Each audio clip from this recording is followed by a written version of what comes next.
A new year brings new legislative sessions throughout the Mid-South at all the state capitals. The one that kind of caught my interest most this week was Governor Sarah Huckabee Sanders, the newly elected governor of Arkansas, first woman to hold that position. Of course, her father held that position. I believe she spent some time as a child in the governor's mansion. But here you see her on Inauguration Day this week.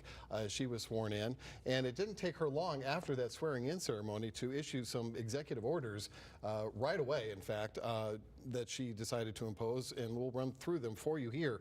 Number one, hiring freeze on all government agencies, an audit of any previous executive orders before hers. She wants to prohibit critical race theory. There it is again, notice. Banning TikTok from government devices, remove Latinx from state documents, and an education reform plan. So as you saw all this unveiled, just curious what your reaction was. I think some of it has some merit. Some good red meat there for the constituents, all of for it sure. is pretty much red meat for constituents, but I think some of it did have some merit. The TikTok ban only applies to government devices.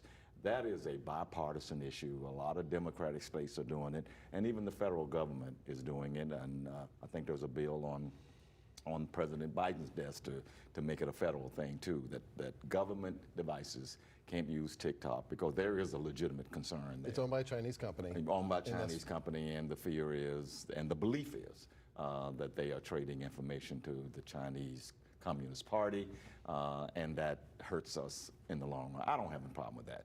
But the other things, critical race theory, give me a break.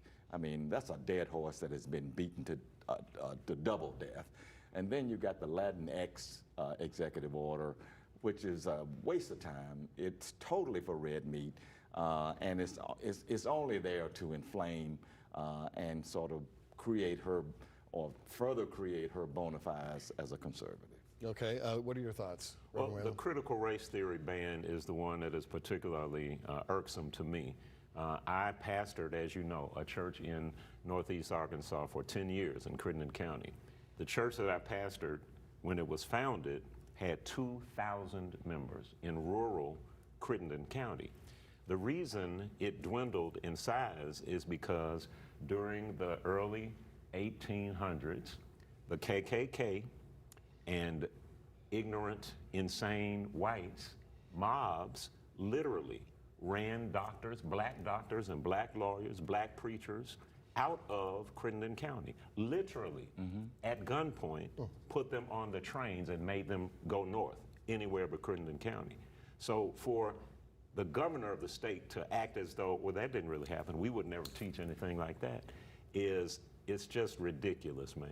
It sticks in my craw because I spent so much time with the beautiful people there who were descendants of those who had literally been run out of town on a rail, for real. Picking up TikTok, Governor Tate Reeves, Mississippi's governor, wasted no time. In fact, the day after the executive order in Arkansas, he too issued an executive order banning the use of TikTok for many of the reasons you stated, Otis. There is a lot of eyes on the General Assembly and what are they going to be most interested in. And they're saying, the people who follow this stuff, this could be one of the most contentious years in quite some time at the state capitol. We're looking at the crisis facing the Department of Children's Services, which is just abysmal. They are considering modifying the abortion law. We'll see if that gets anywhere. The voucher program that Governor Lee is behind, they want more money for that. Lots of money for new infrastructure and improvements that would benefit TDOT. Juvenile and violent crime needs to be addressed. A lot of pressure from some of the urban areas to do something more and heavy-handed on that, but also some criminal justice reform measures too. LGBTQ legislation, Tennessee loves it, especially we're #1 in the country when it comes to those bills. And we always talk about Memphis versus the state. Nashville versus the state is turning out to be an issue too. In fact, there's a bill that would say no Metro Council can have more than 20 people. Right now, Nashville has 40 people, and there's some sour feelings because the Nashville Metro Council decided not to host, that Nashville would not host the GOP convention. So your thoughts as you look at that list, we'll start with you on that, Otis. Well, I mean, that's a long list, and I think there will be a lot of contention. Inter-party contention this time, because I think the Republicans are in disagreement over a lot of things, especially the abortion issue. You have several Republicans now saying we need to modify that, make some exceptions in that trigger law for rape, incest, and to protect the life of the mother, and not put the onus on doctors to have to prove something in a court of law. But then you have leadership like Randy McNally saying, no, the law is just fine. That's going to be a big fight, and I'm looking to see how that turns out. The education piece is also going to be another one. Criminal justice, juvenile justice, all of those things are ripe for some contentious moments in the legislature, but it won't be just Democrats railing at Republicans. It'll be Republicans railing at each other. Well, the voucher bill is a piece that I'm, of course, paying close attention to. I think that Shelby County, now I don't know about Davidson County, but Shelby County, I think our school system has wasted a year. You know, part of the voucher bill was that the existing LEAs would have 3 years before they would lose any money to private schools. Well, I don't know that our school board has done anything to shore up our existing traditional education. We could be taking advantage of this time, and I hope we'll take advantage of the contention that Otis refers to shore up the system that we have so that as we lose children to private schools as a system, we can build it up to the point where those parents will say, wait a minute, Shelby County Schools are doing great. Let me bring my kids back. Mm-hmm. And the DCS issue that you brought up with the children at risk, that's a real bad issue and a bad look, especially for the Republicans, the governor and the legislature. And I heard some pretty strong Democratic voices raising alarms about that this past week. White women Democrats in Nashville and Knoxville, who are in the legislature, were really hammering home that we are doing a terrible job looking after the needs of children in this community.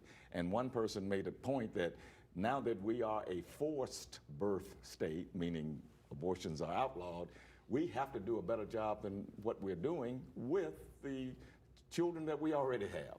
And we're not. And it was a very strong issue, and I think the governor is going to be on his heels trying to address this because it does not look good. I agree with that. Two other issues not on the list. Rape kit testing they're wanting a lot more funding to help that process move along a lot faster. And medical marijuana is going to surface again. Mississippi and Arkansas both on board with that now. Will Tennessee join those two other states? We'll have to wait and see. One other thing I want to talk about with the state legislature, Representative Barbara Cooper, who we know passed away last year, while her name was on the ballot, she ended up winning. So now there's going to be a special election. But I wanted to show you a tribute to her at the hotel lounge where she often would dine during the session. You're following that race closely, District 86, because the two top candidates, and there's several running, kind of pitting old generation versus a new generation. No question about it. I mean, we have in one 73-year-old Julian Bolton, who first got elected in 1982 when he unseated trailblazing incumbent County Commissioner Minerva Jonigan. That was a good 22 to 23 years before Justin Pearson, who is the other candidate here in this District 86 race, was even born. And now they are the top two candidates here. I think even though this is a small district race, turnout is going to be really low because it's in January. I do think it could be a bellwether here about whether this community is ready to put in power the next generation of new leadership. And by everybody's account, Justin Pearson is a quality young man. He is a hard worker. He's a strong activist. He's impressive. Now, I'm not taking anything away from Julian Bolton. He has a long history of public service. But I want to see just what the voters are going to do in this district that could serve as maybe portend what's going to happen in the city election in October. I really hope so. Yeah. I really do. Well, that is a very nice segue. I appreciate it, Otis. For our next segment, we're going to talk about the city election, specifically the mayor's race, and efforts to whittle down the number of candidates. And this guy over here to my right has some opinions about that, too, right after this.